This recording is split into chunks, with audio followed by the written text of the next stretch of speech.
these Jewish people and the leaders followed Abraham as the father of faith.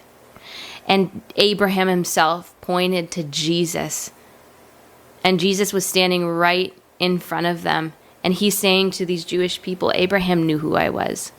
He rejoiced and was excited at my coming and what I was going to accomplish. And here I am standing in front of you, and you don't even want to listen to Abraham. But of course, you're not going to listen to me. Now, here's something cool too. How did Abraham see the day of the Lord Jesus if he was alive over 1,000 years before Christ? There are some different thoughts. I've had this conversation with a few different people, and there are some different ideas on it, so I don't want to claim anything definitively. But I'm sure over, that period of time interactions with the Lord and Abraham, he would have given him insight into the promised Messiah. But some cool things that you do see in the Word is, remember in the Word, you guys, when Abraham is called to sacrifice Isaac, Abraham is called to sacrifice Isaac on the altar. And the Lord stays his hand and says, stop, don't sacrifice him.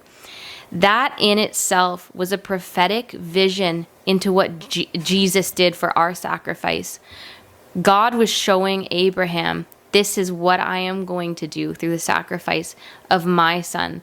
There's so many cool little things. My husband called this out before I even did this study, and I was like, oh my gosh, this totally should be added and is totally part of this whole study.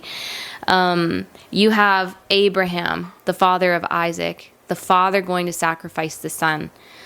Isaac is carrying his own wood just like Jesus carried his own cross.